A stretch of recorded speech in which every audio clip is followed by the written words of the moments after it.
Hello and welcome to the show. It is, let's see, April 14th, 2024. This is Skeptic Generation. I'm Eric Murphy, and we need to talk. Hey everybody, thank you for joining me, and it has been a good week. I hope yours has too.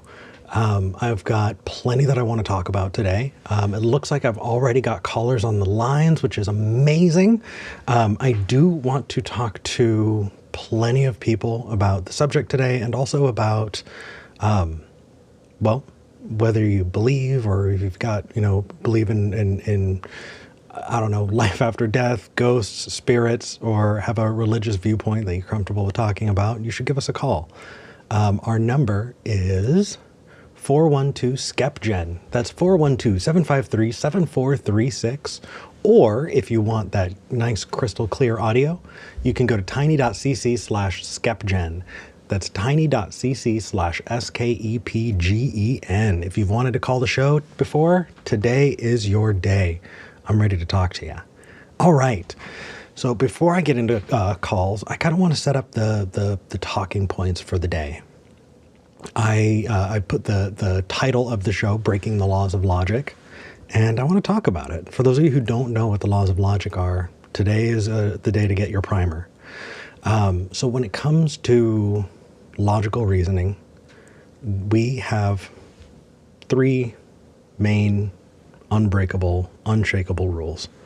Those rules are identity, non-contradiction, and the excluded middle. So when we're dealing with a thing, identity means a thing is what it is. Non-contradiction, it isn't what it isn't.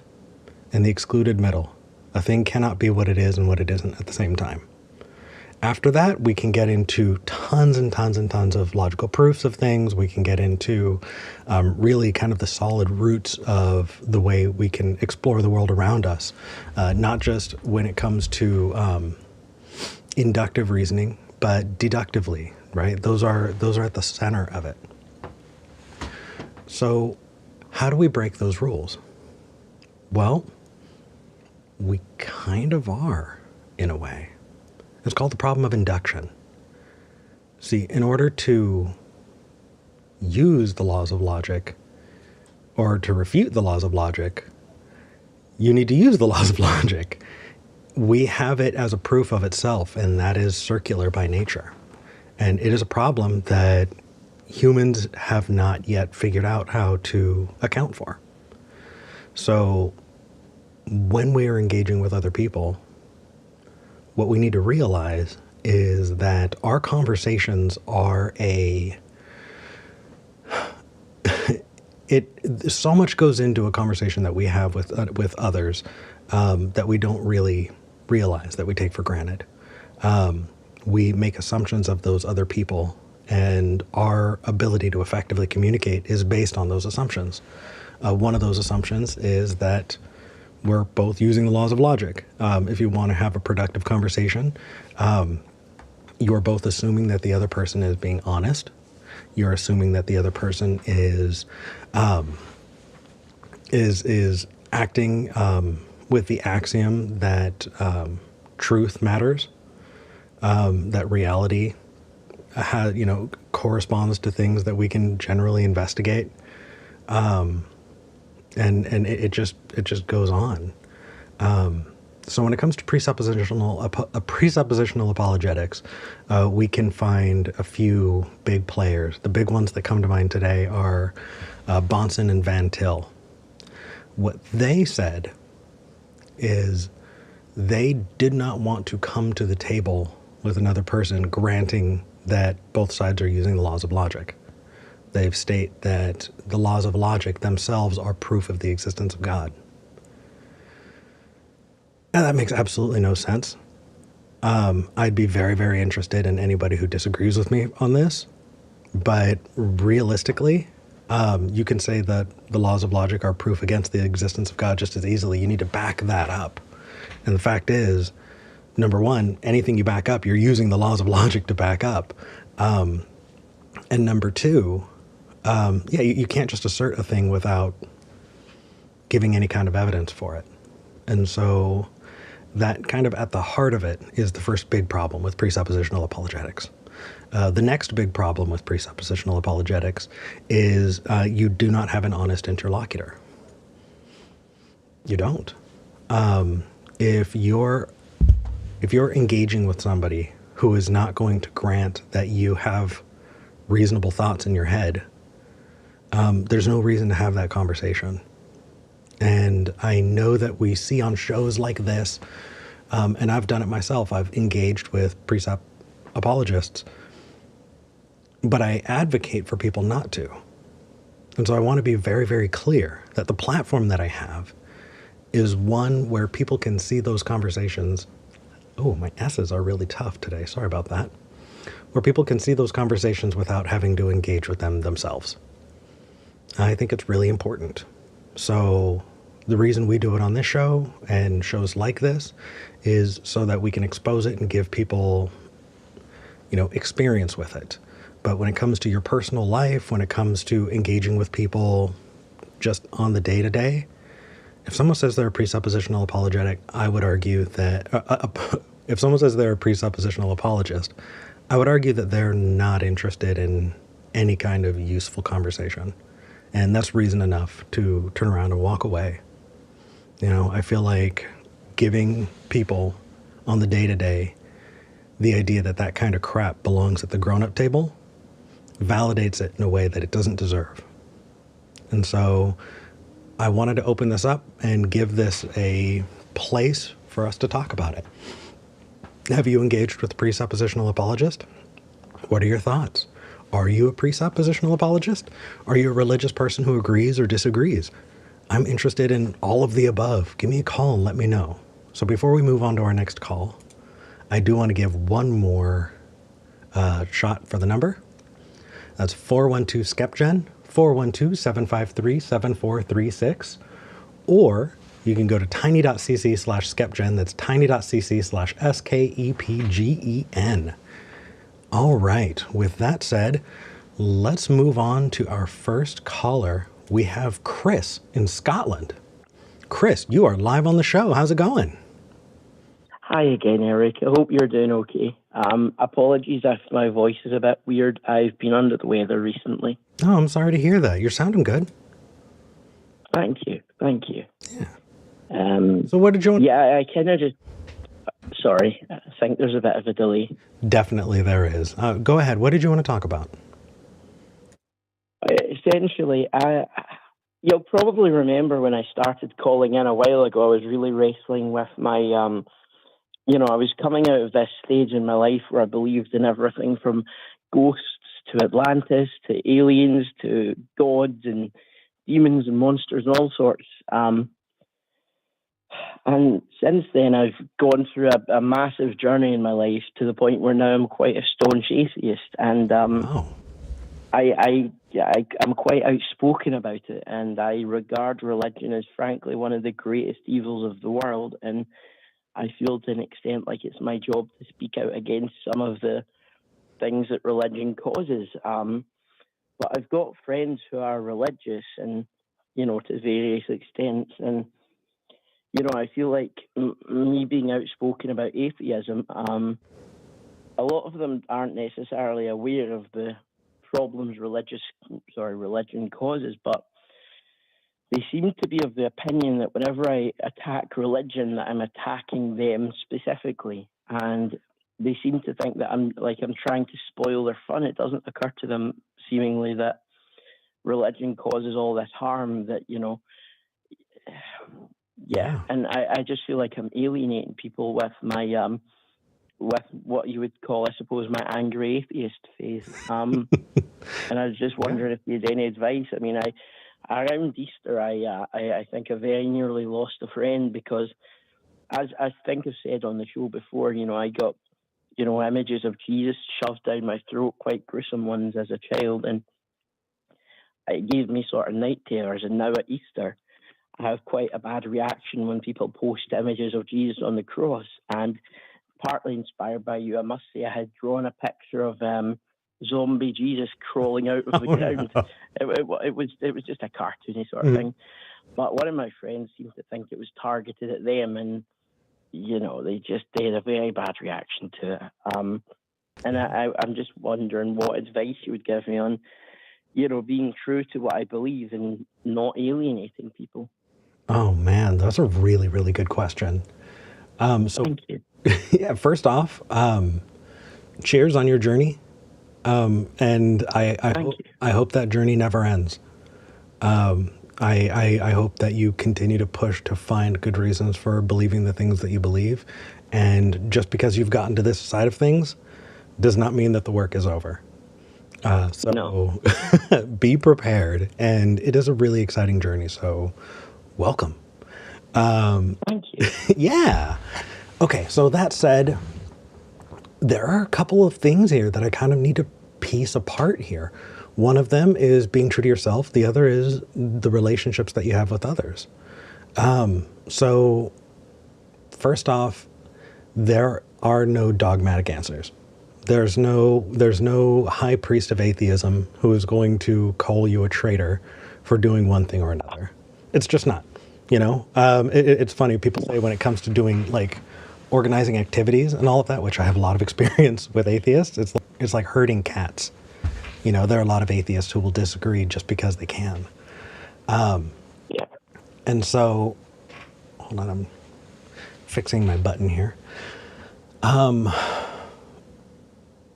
Let me reset. Give me just a second. I'm sorry. No worries. I'm going to approach this from a different tack. For those who don't know, I have ADHD. I do my best, but sometimes I lose my train of thought. So Chris. No worries. Thank you. I think let's start with the true to yourself thing. I think it's incredibly important. And to be angry makes sense. I think that you have the right to express yourself however you want to express yourself. But you also have to recognize that your actions have consequences. And there are a lot of atheists that I've spoken to who have different conclusions when it comes to how they do this math. For me, there are some people in my family and in my friend group who I just adore. People I've known a long amount of my life, and I love these people. And we have just agreed that we don't talk about religion together. Because I value that friendship more than I value needing to tell them about it.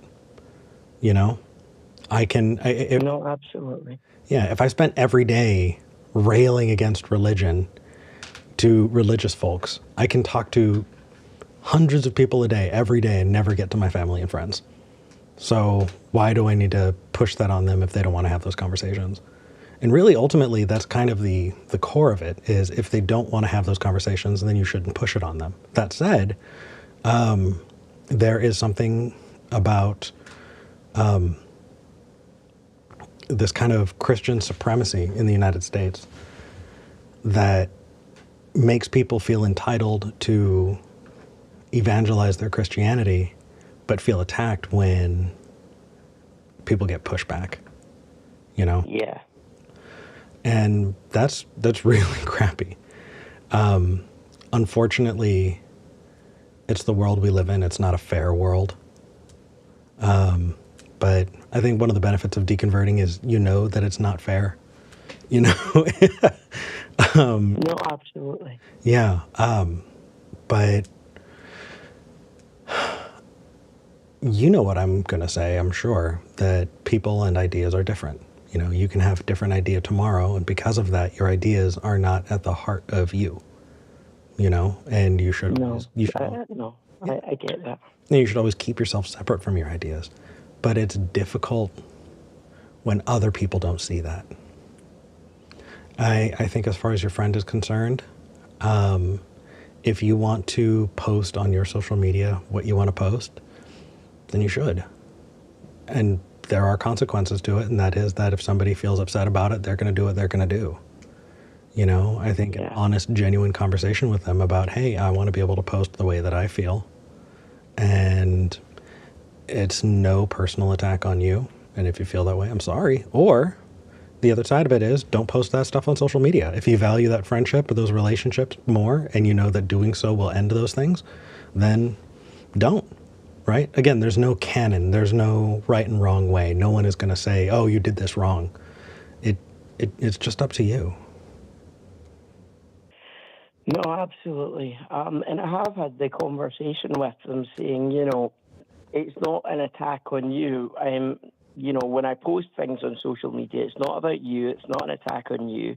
It's an attack on some of the things you believe in, certainly, but it's not about you. It's not personal. This is just what I think and what I feel. And, Yeah. It's tricky, Definitely. I think that if you want to progress those kinds of conversations, find where you have things in common. Maybe put the religious thing down and talk about other stuff. And engage in those ways of thinking together with them, right? You don't know a thing. Hey, I don't know that. Let's look it up together. Embrace when you don't know with them so that you can explore this wonderful feeling of learning together. Or if they think that someone is a quack, why? If they're against the mega pastors who want, who are just dying for money, the crystal cathedral type guys. If they as a Christian are against that, ask them why. And if find places to agree with them. I know. It's the thing is they don't seem to. They believe in a God and a Jesus, but they don't seem to know much about the Bible, and they don't seem to prescribe to Christianity as such. It's almost like they've invented their own version of those figures that suits them perfectly, which is something I know a lot of people do. I honestly, and it makes it much harder to, Yeah, I think most people have their own, unique versions of God who are religious, and so that makes a lot of sense. I love, though, that you're understanding that they are not a monolith. It sounds like you're understanding that your friend has their own very specific version, so they're not going to be necessarily receptive to arguments that don't matter to them, right? A big trap that I see atheists fall into all of the time is assuming that Christianity is a monolith and then attacking that monolith. Like, not everybody believes in an omni-God, right? Not everyone believes that God is necessarily all-powerful, all-knowing, all-loving, everywhere, all at once. And because of that, arguments against an omni-God are not going to have any impact on those Christians. And so I really appreciate that you're listening and have come to that place. I wish I can give you better advice, but so many people are different in so many different ways that there's nothing that there's no silver bullet. No, absolutely. I get that. I think your friend needs to be given the autonomy to make decisions for themselves. You can't force them. And if they only want to be your friend if you're a Christian or if you're a really, really quiet atheist because they don't like seeing or hearing it, that's not being a good friend. No. It's not. I get what you mean. Yeah. Being friends with somebody who's only going to want to be around you if you get in the damn closet, you can do better. And I know that really sucks because sometimes that means, reevaluating long-standing relationships, but it's important. It really is. No, I get what you mean. And I do appreciate the advice, I've been calling this show a long time, and before that I'd been watching you on different other shows for a long time, and I do appreciate your advice, and I think your viewpoint is invaluable. So thank you. I really appreciate that. I'm just some asshole on the internet, honestly. Aren't we all? Yeah. Don't. I've been around and met a whole lot of high-profile atheists. Some are friends, and some are people I would love to go the rest of my life and never see or hear from again. The best advice that I have is no heroes. No, absolutely. I do get what you mean. Good. Hold me accountable. I absolutely will, and it's been lovely chatting to you. I'm sorry about my voice. I've had like a viral chest infection the last couple of weeks.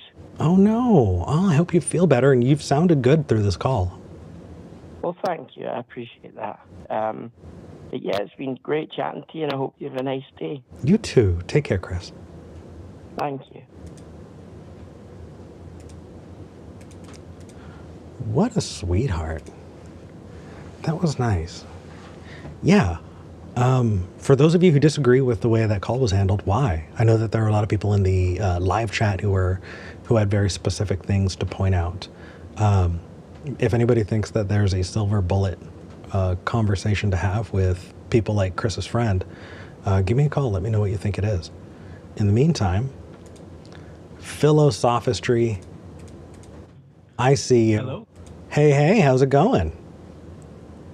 I'm doing well. How are you? Oh, I'm doing well. I'm waiting for the caffeine to kick in, but other than that, just fine. You want to talk about the excluded middle? I do indeed. All right. Hit me. What do you got? Okay, so I'm going to read a little quote first because Okay. it's relevant, okay? Okay.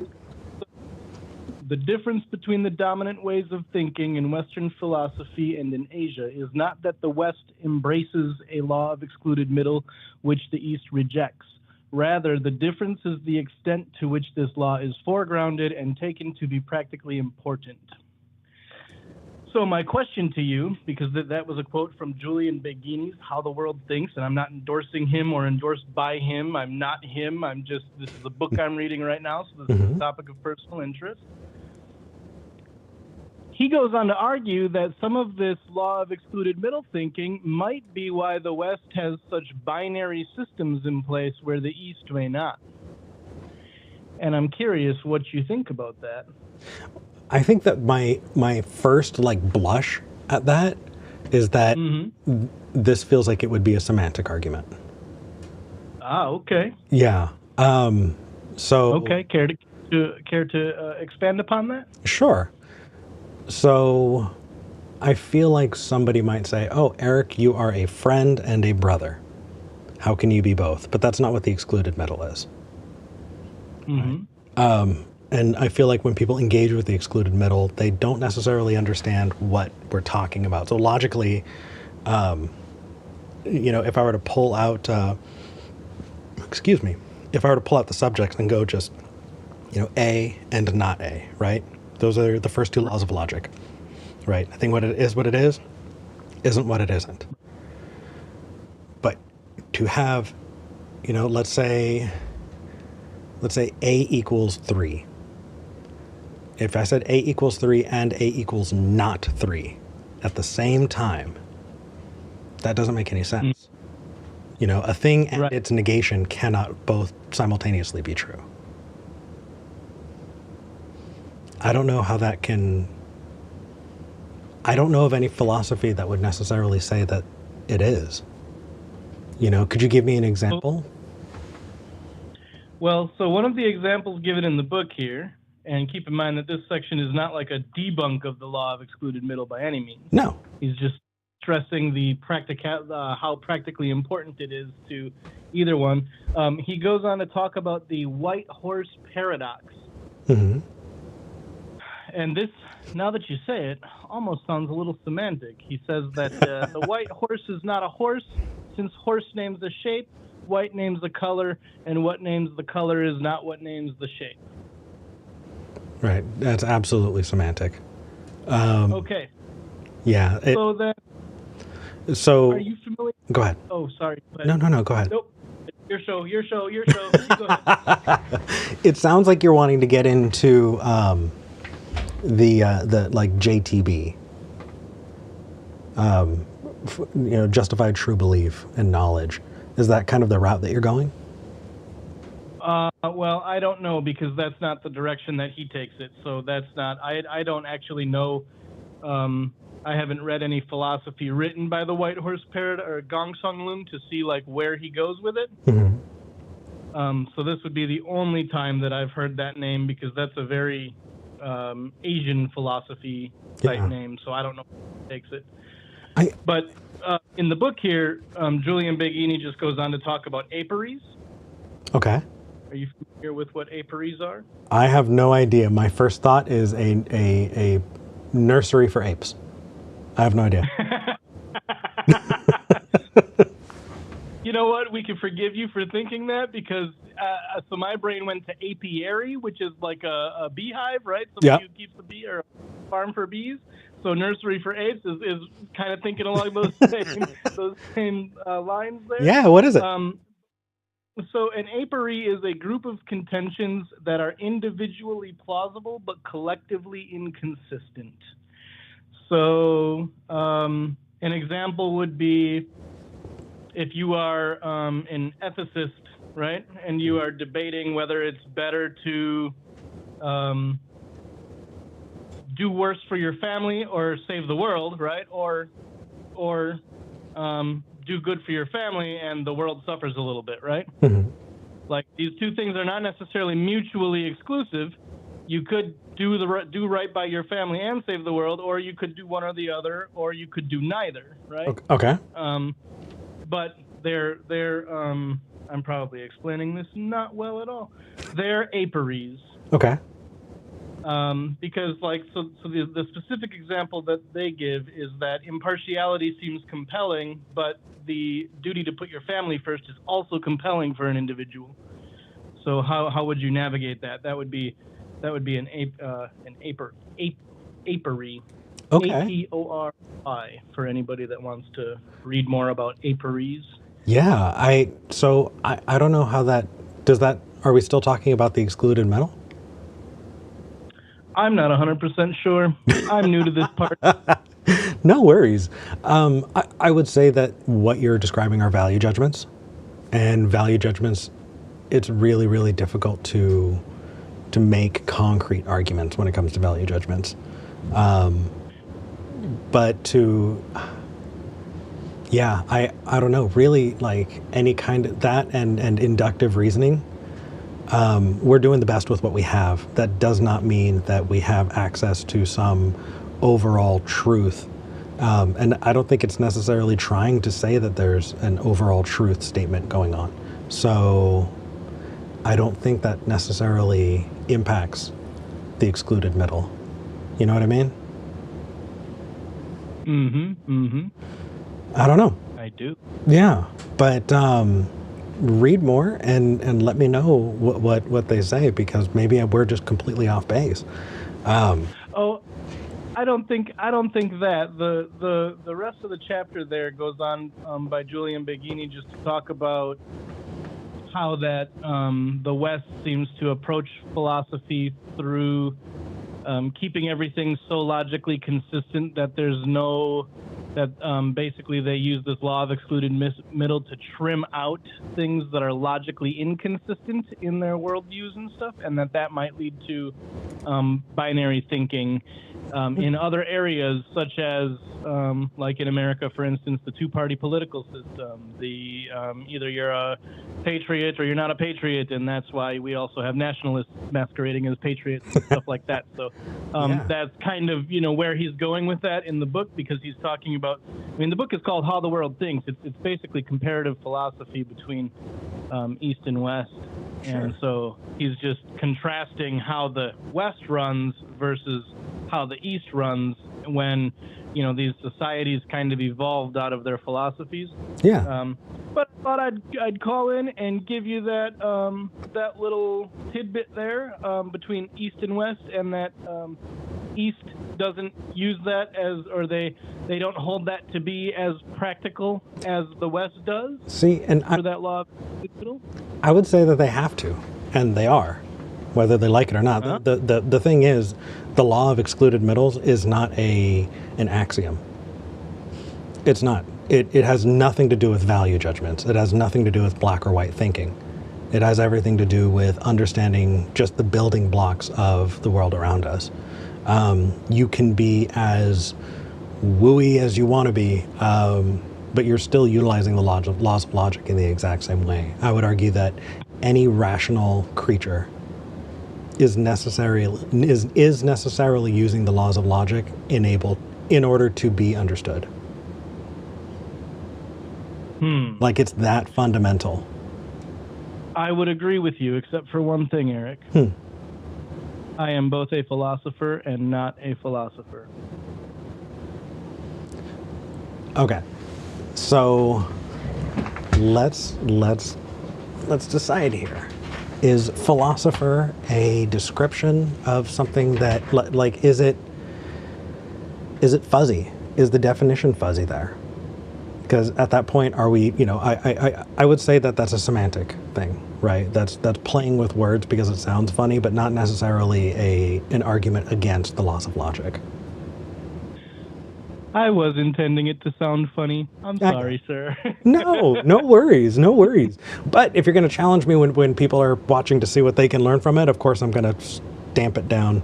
I appreciate it, though. I sincerely appreciate it. Yeah. Philosophistry, I got to tell you, I really enjoy our conversations. Awesome. Me too. I like talking about philosophy because I'm reading about it and I'm learning about it. I am not like super educated in philosophy. So yeah, I just very much enjoy reading about it and learning about it. Honestly, the vast majority of atheist YouTubers, skeptic philosophy YouTubers, are right in the exact same boat. Most of us are self-taught, and we're just running with it the best we can. So cheers, keep doing your thing, and I appreciate you. Awesome. Have a great day. You too.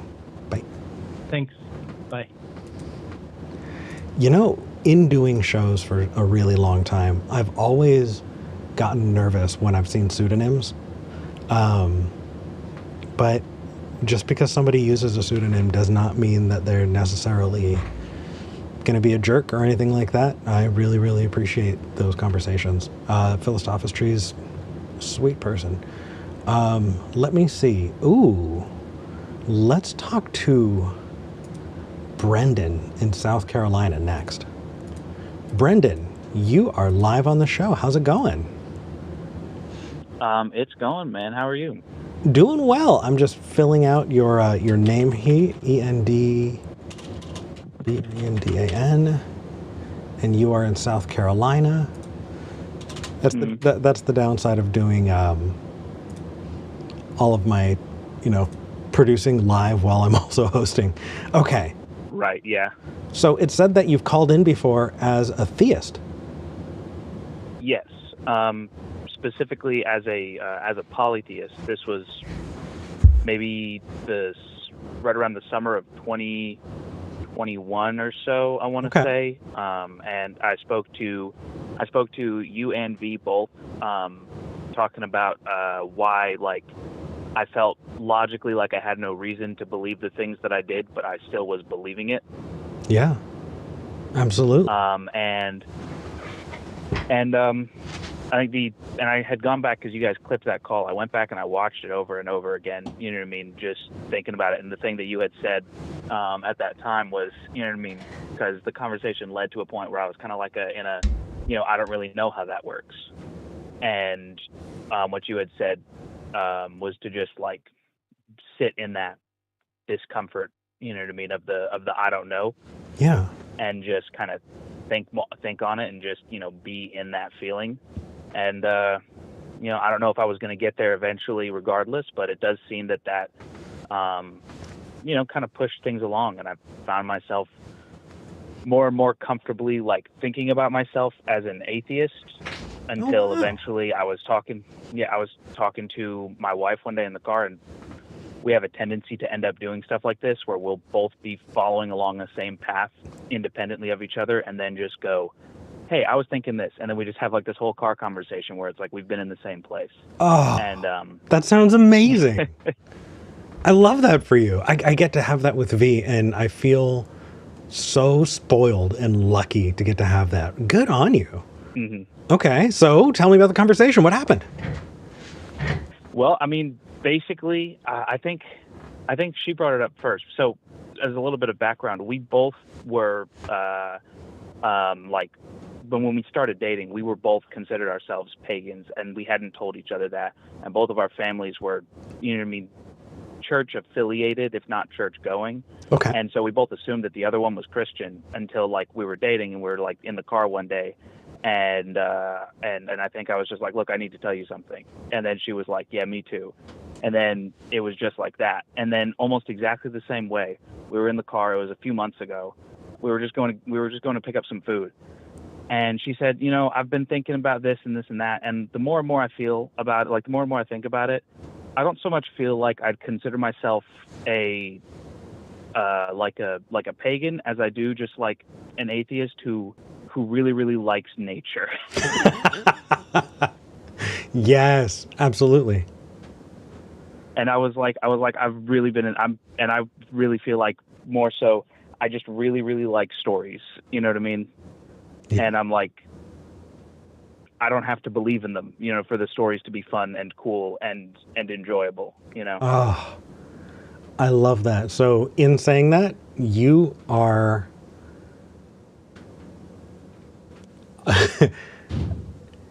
you are kind of protected against the Jordan Petersons of the world with that,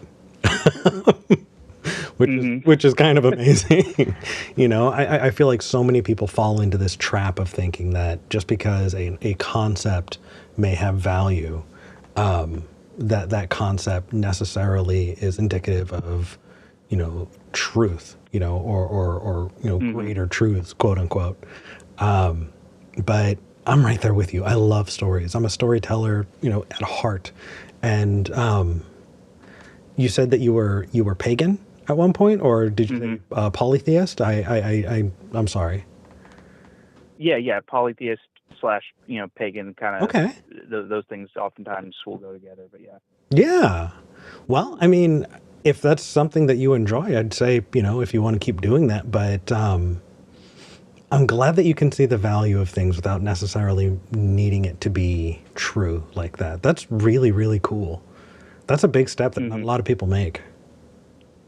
Yeah, and to be honest, that's actually like stuff like that. Like because I remember watching you guys when you and V were both with the ACA, and one of the things that like immediately stuck out to me about V specifically was how they like would talk about, you know what I mean, things that people would consider a little more like wooey and still be like an atheist about it. You know what I mean? Yeah.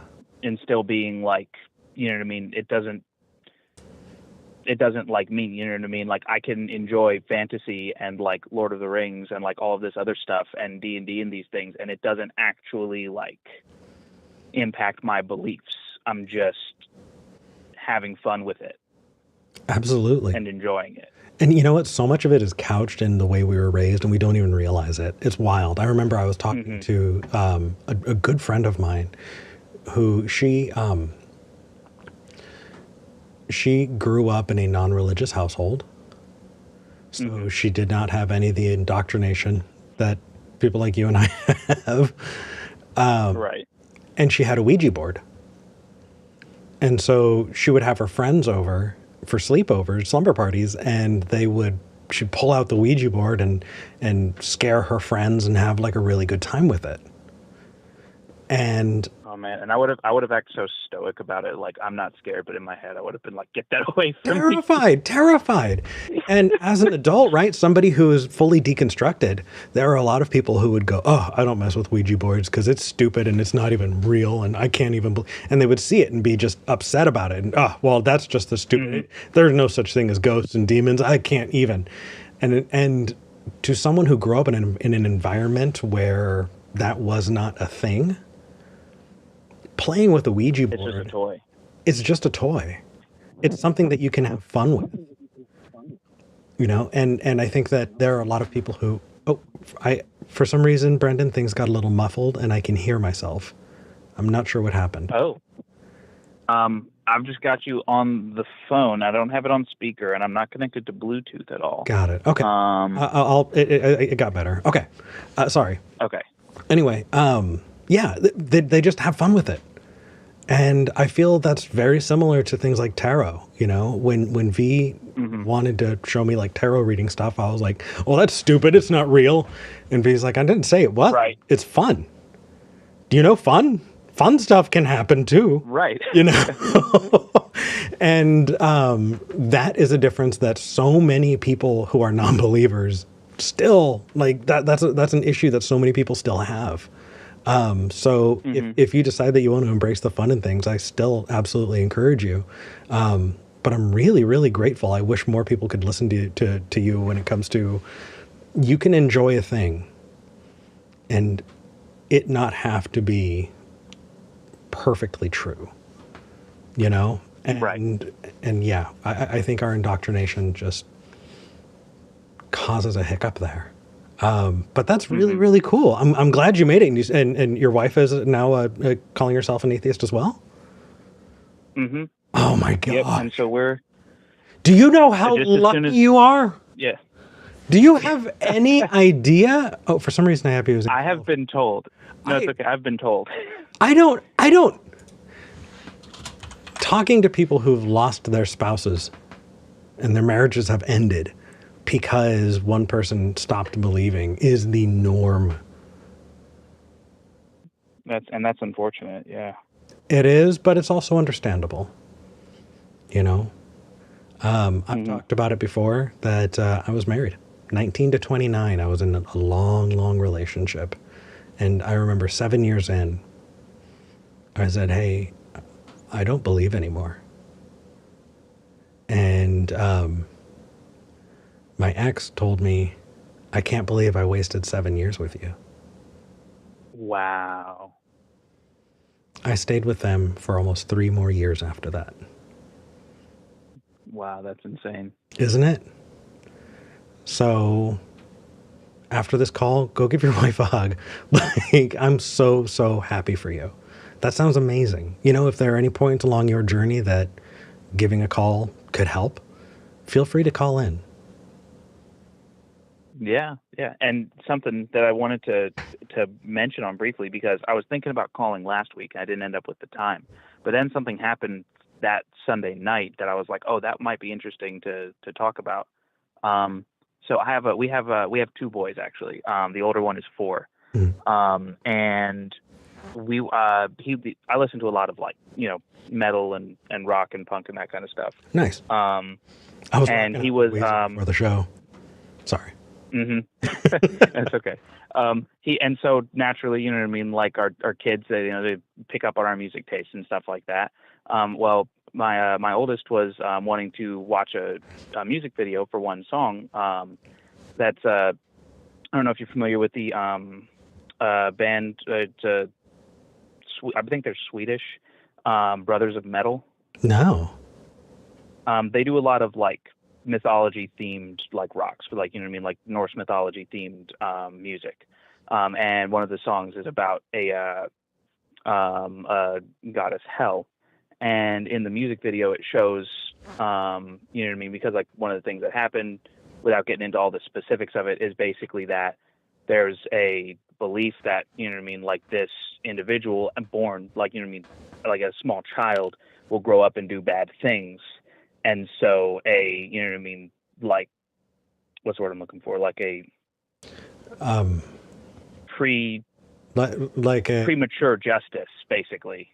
Oh, okay. Yeah, like a preventative justice is exacted, right? And so my son's watching the video, and he's like, what are they, you know what I mean, like, why are they, like, being mean to that, you know what I mean, like, to that little girl? And it's like, I caught myself almost wanting to, like, try to defend the story. Yeah. You know what I mean? Well, because these were things that, like, I used to take very seriously. Yeah. You know, and I was like, you know, there's not really a good reason for that. They thought this, and so they were doing this for those reasons, but those weren't good reasons, and they shouldn't have done it. Agreed. What an interesting, I don't know. You know, I'd be interested in reading the comments because, like, if you had the opportunity in a time machine, would you go back in time and drop kick baby Hitler? You know? Right. You know, but that also, you know what I mean, that assumes that anyone could have perfect knowledge of the future. You know what I mean? True enough. And so, yeah, not having that, I would say that's absolutely awful reasoning. Yeah. Good on you to catch yourself. That's really cool. How old are your kids? 4 and 1.5. Oh, man. I love that. You got your hands full. I'm glad you got the time to call in today. Yeah, well, one was taking a nap and the other one was playing Mario. So Nice, nice. Well, I'll let you have the rest of your morning back. Brendan, thank you. Thank you for sitting in that uncomfortability for so long, and thank you for embracing that. I know that it can be really, really tough. And I probably said this to you last time, but that pit of your stomach feeling, that's what that's what Eureka feels like. And having that stunning moment of realization only comes from being in that discomfort. So I'm glad you made it. yeah, I am too. And, I feel like, I owe a lot to like UNV specifically, but like also just, people like you guys in general who put themselves out there on the internet for people to, look at and talk about, doing good things for people out there. I really appreciate that. Thank you. I'm going to do my best. I know my platform is not as big as it was, but I'm still enjoying the conversations. I still see a lot of value in it. And I'm really, really happy you came along for the ride. Thank you, Brendan. Yep, me too. Thank you. Take care. You too. Very, very sweet. I love that. Okay, before I move on to talk to John, I do have, we've got plenty of show left. I know it's been an hour, but I want to talk to more people. So before I talk to John, let me put the phone number back up here. 412-SKEPGEN, 412-753-7436, or tiny.cc/SKEPGEN. Give us a call today. Give me a call today. I'd love to talk to you. And in the meantime, John has been waiting the entire show. John, thank you so much for your patience. How's it going? Going well. Thank you very much. How are you doing? Really, really good. Honestly, I'm just super, super chill today. I'm vibing. So I can see that. Yeah. What did you want to talk about?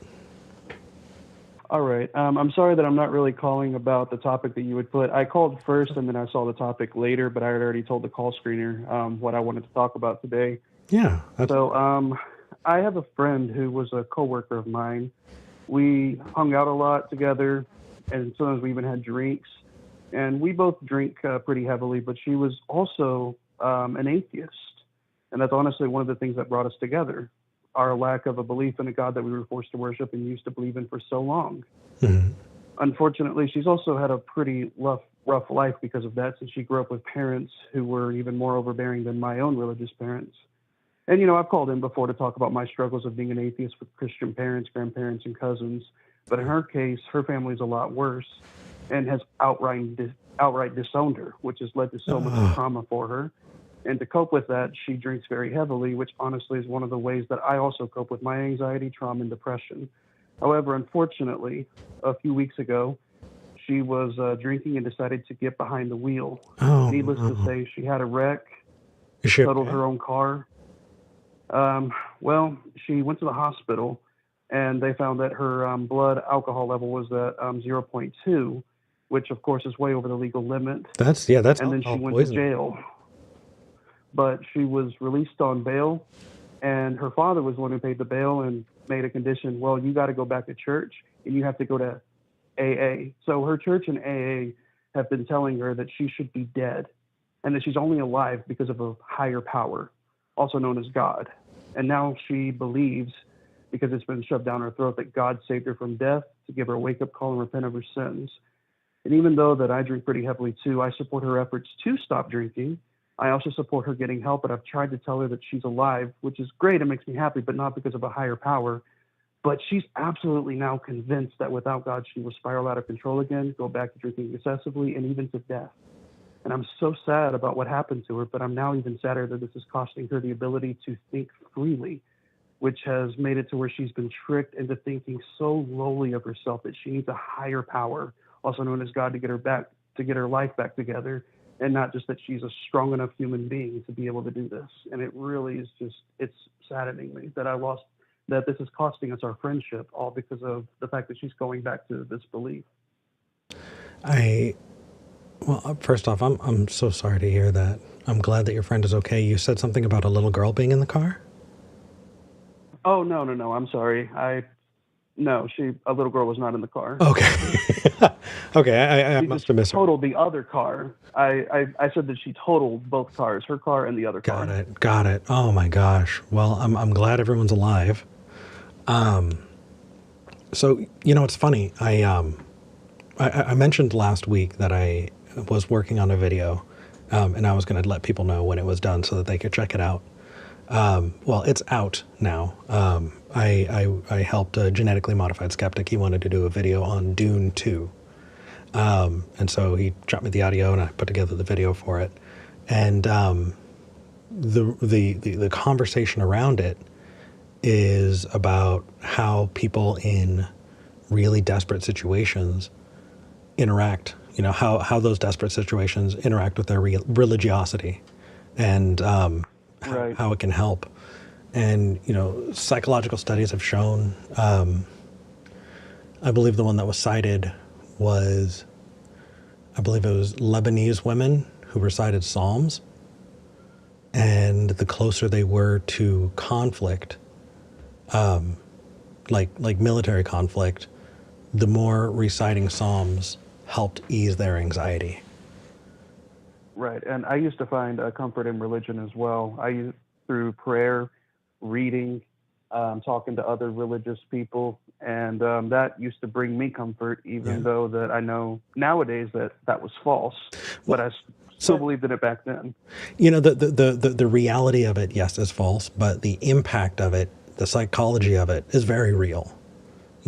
Our minds are so incredibly powerful when it comes to what we understand and accept. I'm sure you can find 1,000,001 studies about placebos and pain management. Right. Chronic pain, that kind of thing. If you think it's going to help, it helps. And so when it comes to your friend, I don't know them. I don't know the situation, but I could tell you what I would do, maybe. And that is that it could be that it sounds like she's in a really, really rough place right now. And if that's helping her, maybe that's the Band-Aid she needs to get through from this place in her life to where the next place will be.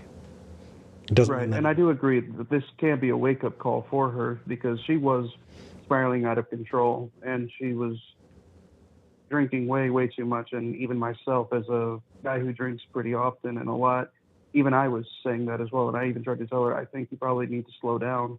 Yeah. And I do think that this is a good opportunity for her to wake up and get help. But I would prefer for her to get secular help instead of just being convinced that she needs God, a higher power. Agreed, but it's also tied in with her having a place to live. That's also true. That kind of desperation in so many different ways can have really, really intense impacts. What I can tell you is that there came a point in time in my life when I stopped believing, but I desperately wanted to, so bad. And I thought I felt bad whenever I stopped believing at first, or whenever I was having doubts, like, oh, what's happening to me? Why am I doubting? And I tried to convince myself. And maybe it worked for a little bit. But the fact is that when the volume comes down a little bit, your friend will still be your friend, hopefully. I hope so too. Especially right now, because she's going through so much and I want to be there for her. Yeah. But I'm also being told that I need to repent too, and it's just like, no, I don't. But if y'all she's can starting to become a little religious. Well, if y'all can take the religious side out of things and just say, hey, we're not going to talk about religion while we're hanging out. Instead, let's go hiking, let's go bowling, let's go dancing, let's go, I don't know, karaoke, whatever the case is. Or just talk on the phone. Like, I've been talking to her for the last for about the last weekends or so, just trying to help her and be there for her, because I want to be a good friend and I don't want her believing again to cost us our friendship, because it has been really special. And of course, I also don't want to tempt her into drinking again, so if I do hang out with her, it will be sober. Yeah, absolutely. Absolutely. Yeah, I don't know, because again, this is also an opportunity where a lot of people can reinvent themselves, and maybe she needs to reinvent herself in a different way for a while.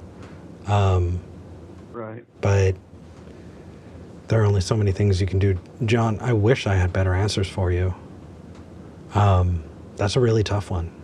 It's all right. I guess it was good that I kind of got something off of my chest and I can talk to other atheists. I'm also reading the chat as well, and I do appreciate the comment.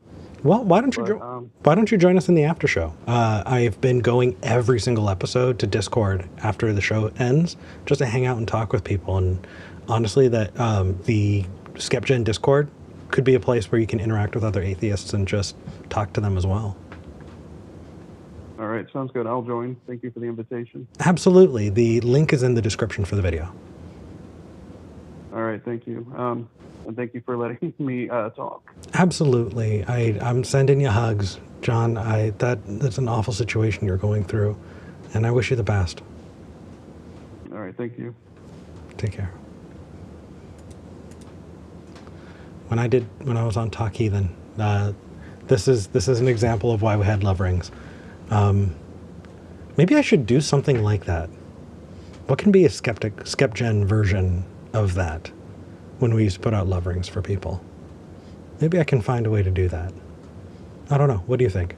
All right, let's move on and talk to our next caller. We have Maria in Washington. Oh. Hi, Hello. Maria. You know, I have told once before. I don't know if you remember me.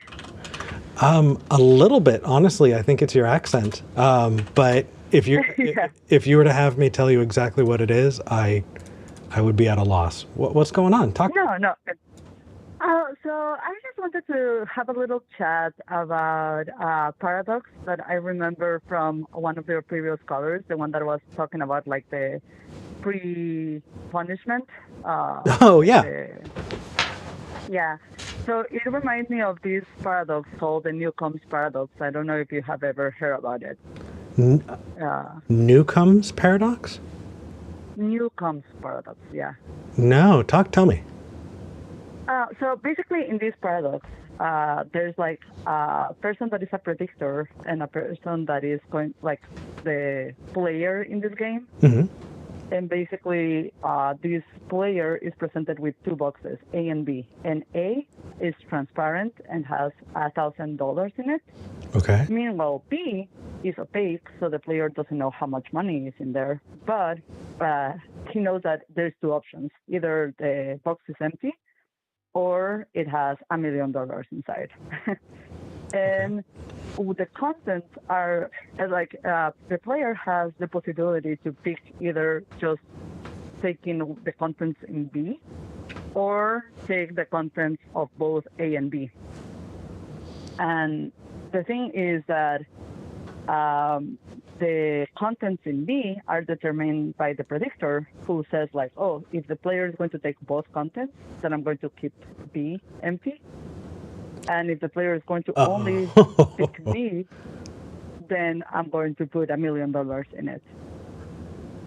And the thing is that you assume that the predictor is infallible, so if he knows with 100% certainty what the player is going to do. But once the player is presented with the boxes, how much money it has inside is already decided. So if he takes both A and B, it gets all the money in the table. So it's kind of like that funny thing of like, what would you do as the player, right? Because technically, whenever the boxes are presented for you, you already know that you can take all the money in the table. But if you decide to do that, then the predictor had predetermined that you get only the $1,000 in A and nothing from box B. Yeah. I don't know if I explained it correctly. So what's interesting is it sounds like it depends on lying. You know, because if the person who filled both boxes does so before you pick, then it doesn't matter what they think about you because you have the same options regardless. And so that can essentially be tossed out unless you have the opportunity to lie to them. You know? Yeah, exactly. And that's why first you assume that the predictor is infallible in the sense of like they know with certainty what you're going to choose. Oh, then always take the $1,000 and walk away. Exactly. Yeah. Exactly, but it's kind of funny because at that moment, it doesn't matter what the prediction was, so that's why it's a paradox. Interesting. Hey, And then can I ask you for a favor? Yes, of course. So after the call, would you put in the comments for this video the name of the paradox? That way people like me and the viewers can check it out. I'll make sure to pin it and like it as the channel so that people can find it. Yeah, of course, I can do that. It's for the permanent comments, right? Yep. Yeah, no, for sure. Not the live comments, but that's awesome. Thank you. And that's a really, really fun. Yeah, and I think I might actually remember you. Were you the person who was wondering about like objective truth? Yeah, that's me. I am going to treat myself to a cookie after this. Yeah. The person that also we talk about how this type of content is a little bit missing for Spanish speakers. Yeah. Which I am. Absolutely. And I didn't hear back from you. I know. I'm just have been so busy. I am working on a dissertation right now, so I don't have the bandwidth. So I was planning to like someday contact you in the future whenever that is done. Well, when you're ready, you let me know. I would be happy to use the resources that I have to help out. Oh, thank you so much. Absolutely.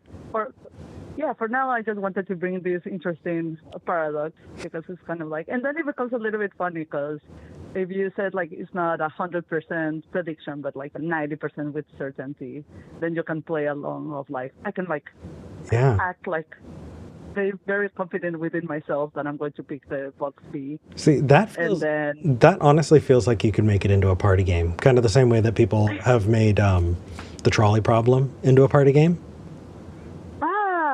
That actually sounds kind of fun. Like you play being the predictor and the predictee. Yeah, absolutely. Absolutely. All right.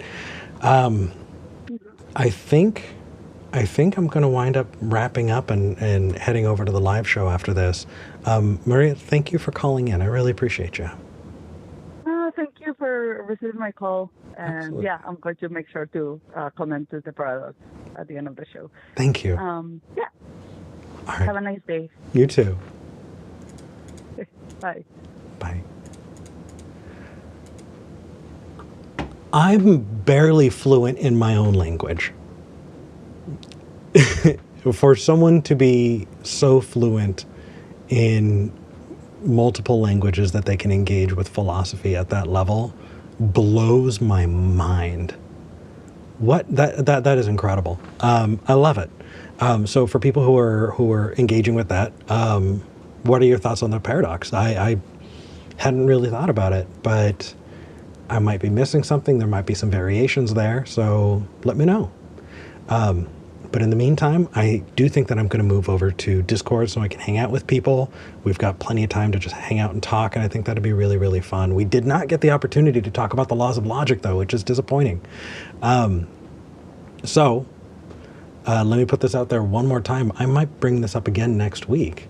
Is you have identity, non-contradiction, and the excluded middle. And the way that applies to presuppositional apologetics is presuppositionalists do not grant that the atheist in this case that they're talking to has access to the laws of logic. And I'm interested in what people have seen with that, how they've engaged with it. But sometimes it's not the day for it, so that is okay. We'll go from there. I do want to read the super chats. I had Sean Isherwood. Thank you, Sean. Says laws of logic can be broken to create interesting mathematical systems, worth studying in their own right. Nothing is taken for granted. Sean, I don't know how you could I don't know how you could break the laws of logic in math like that. Are you talking about like quantum indeterminacy? Because if that's the case, could it be that you're interacting with the thing? I don't know. I quickly move into ignorance there. But my first thought would be, is it both and, or is it, I'm interested. I'm interested, Sean. Hopefully you can hop over to the Discord and we can talk about it a little bit more. In the meantime, though, if you are a patron, I just want to say thank you. If you like the show and you want to support it, go to patreon.com/skepticgeneration. That's patreon.com/skepticgeneration. Or you can buy me a coffee. Links are in the description. Every little bit helps, and the show is almost at the point where it's paying for itself, which makes me really, really happy. I'm really, really grateful for all of you. There are patron levels and things like that, and I just couldn't do it without you. So thank you so much. I am going to be hopping over to the Discord. The description is, or the link to the Discord is in the comments. I hope to see you there. In the meantime, thank you for joining me.